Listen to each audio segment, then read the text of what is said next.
Insights with Terri Coots, a weekly look through the eyes of predictive astrologer Terri Coots. Here's Terri. Hi everyone, this is Terri, and you're listening to Insights with Terri Coots.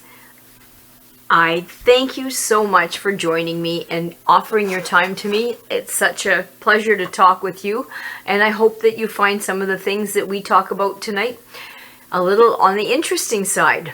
My wish. So, I'm going to be discussing for this podcast the week of June the 11th through the 18th, 2023. At this time, Gemini is still in the sun sign. I'm going to talk about Gemini in Mercury, because that'll be changing. Mercury, the planet of the mind, and how we think, how we communicate at this point of the recording is still in Taurus. Has been there for a while, but it will be moving to Gemini on the 12th. So that gives us a little different energy. And oftentimes when the planets cross over like that, it can be a little difficult for some, especially our sensitive little critters that feel things so easily and with such sensitivity, that sometimes that crossover can cause all kinds of little tiny disruptions. So if you're feeling that, you're not alone. And then Venus, the planet of love and beauty, that's still in Leo, and it has been there for a bit as well. And I've discussed that in previous podcasts. Thanks to the generosity of Charlie O'Brien, he has archived 4 or 5 of them on the website www.terriworld.com. If you've missed any of the podcasts and you want to catch up or try to find some of the backstory, it will be there. And Mars, the planet of our drive, our passion, that as well is in Leo. And as I said in previous podcasts, these are fire signs. And you take a fire sign Mars and a fire sign Leo, and you package that all up. That's a lot of fire. So there'll be a lot of passion. There may be some mood swings or quick ignition.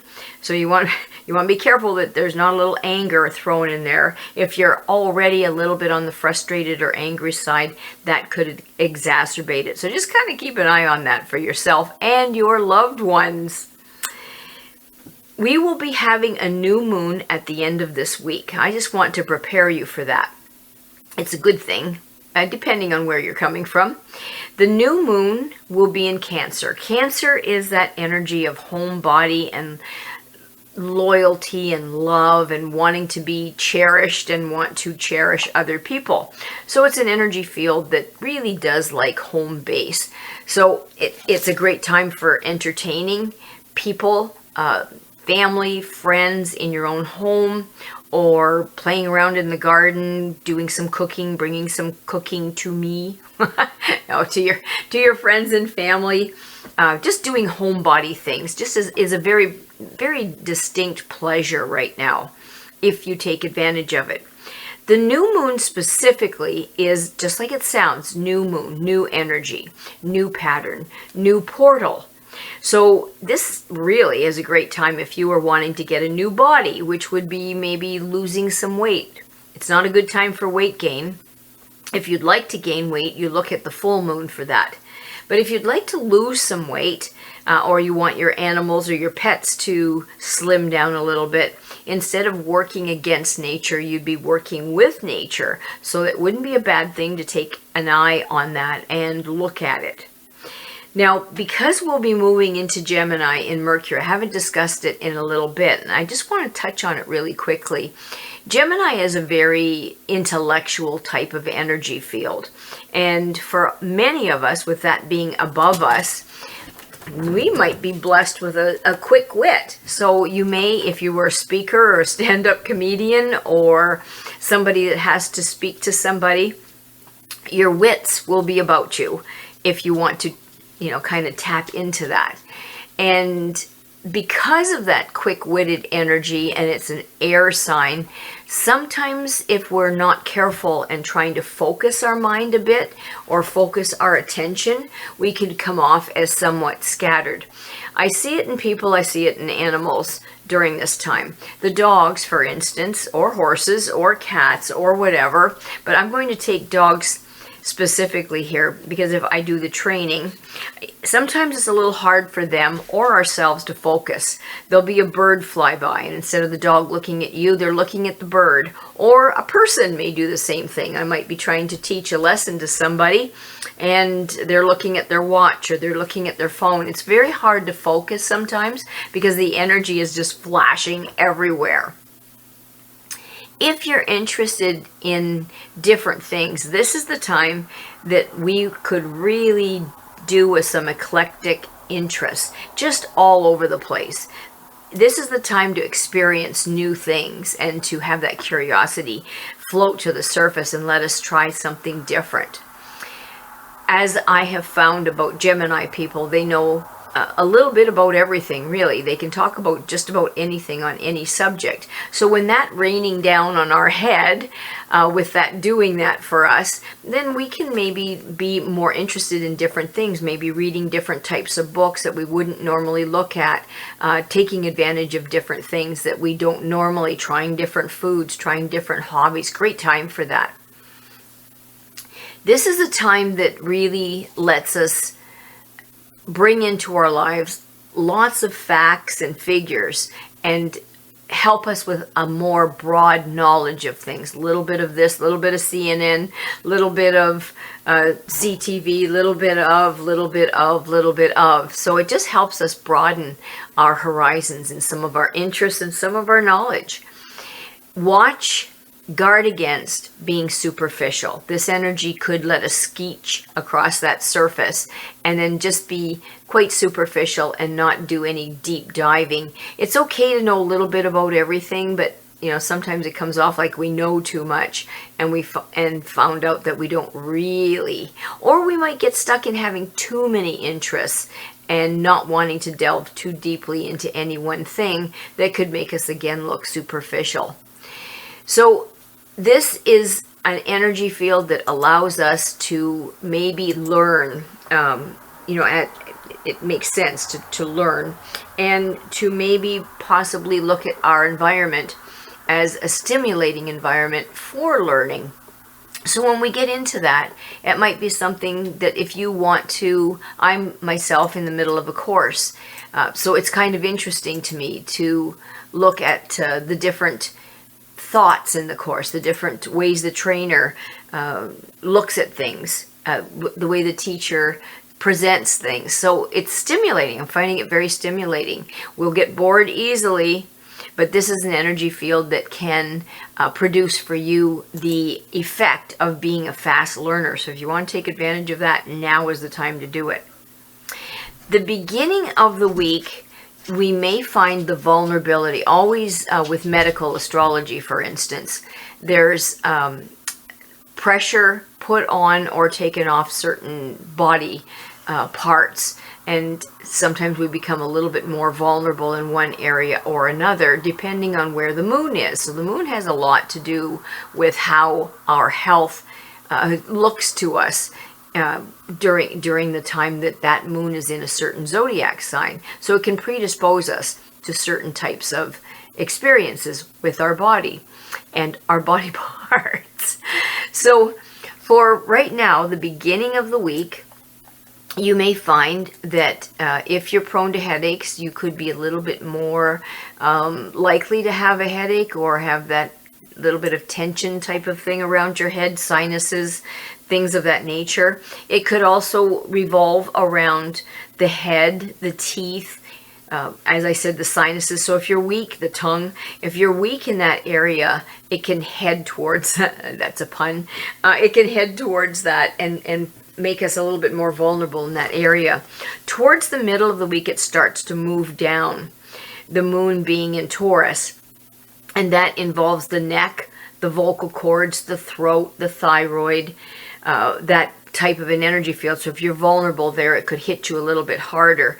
I I think with some of the disgusting stuff our air has had to wrestle with and try to clean our earth with all these forest fires, it may not be something that would be unusual to have maybe a little bit bout of laryngitis or throat issues. I know personally I'm feeling, even when I'm outside, a little bit drier throat than normal. I carry a water bottle right now because it just feels like it's very dry, picky. So the water soothes it, but only for a short period of time till I breathe again. So the neck, the vocal cords, the throat, your thyroid, if you have issues with that, could be vulnerable. Then as we move towards the end of the week, because the moon is in Gemini, you may find the shoulders, it's moving down, your arms, the hands, the bronchial tubes, the lungs could also be in a vulnerable position. So it's moving from the beginning of the week, the head and teeth and tongue, all the way down to the shoulders, the arms, your bronchial tubes, your lungs. So if you know ahead of time, maybe you could be proactive in that area. Make sure you got your puffer with you and you're taking care of yourself. The number 6 is the number that has been given to us for this week. And the number 6 in numerology usually identifies choices. So we will be given some choices this week. A little bit more pressure put on that, having to make the choices, having to make the decisions in the face of maybe emerging opportunities for some of you, maybe romantic relationships, family, home. The foundations of our very life for success may have to have some choices evolve around that. Number 6 is usually type of energy field that is wanting pairs, partners. So we may feel, if you're alone, you may feel more of a need for a partner who meets your expectations. It might be a little bit more of a pull for you. And we may feel that harmonization would be something that we would encounter and want to endure for our lives to get that on a little bit better level for harmony. The opportunity to be successful in love, in life, and marriage is going to rear its beautiful little head. So take care of that opportunity and do something with it. But we have to find that it's necessary to be with somebody that's willing to do that, and we have to be willing to make compromises as they would be. So that number 6 helps us with that, pairing with where the planets are right now. And it will make us want to take a look at our health, to maybe look at our health with that new moon and the number 6, to look at how can I improve my health. And it might push us a little bit more on the material side of life. So if that's the case, just be careful that you don't fall into that. You can just use a little bit of it, but don't sink into it. The weakness of number 6, with the way the planets are right now, can be hesitation. That Gemini energy, as I said, is impulsive, but if it goes into a weakness, we can hesitate to the place that we would maybe miss the opportunities. That's not fun. And that restlessness that I talked about a little bit earlier could descend, and we don't want that. Restlessness it's kind of an icky feeling, isn't it? And a little bit of intolerance. So we really want to be aware of that and try to minimize that if we can. So there might be a desire for perfection, and then that can migrate into irritability. So just be aware of that. Just kind of take some precautions.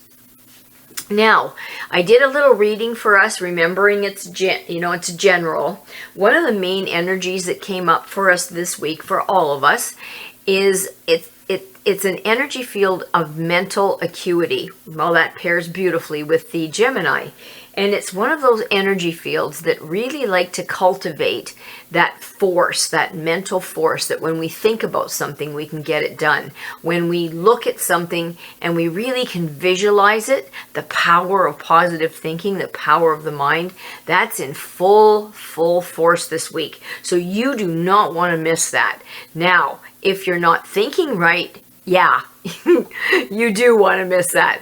But if you are thinking right and you're aware of your thoughts and you know kind of sort of what you want, then this is going to be a great opportunity for you to really engage that and maybe create an experience for you that you'll be happy to have.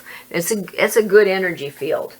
The next one is is a little bit of cautionary energy. They're asking us to be very careful in our decisions in some of the sacrifices that we'll be making. So it's an emotional energy field. And the sacrifices that we will make, are they productive? Are they getting you somewhere? Is it worth it? Does the other person or the other side of the sacrifice understand what's involved in the sacrifice and meets a person halfway? Is it worth the investment?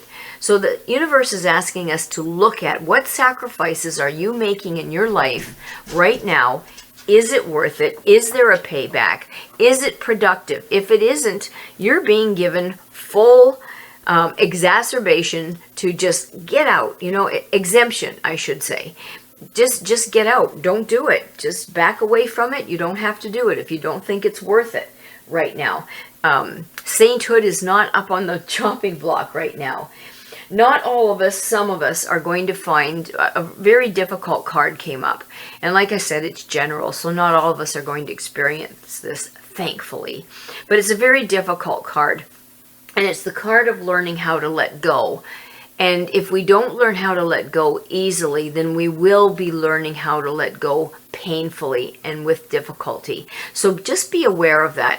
You may be called upon to let go of something that you treasure in your life, or you're just hanging on to and you don't need to anymore. So really take a hard look in your life this week at, what am I clinging to?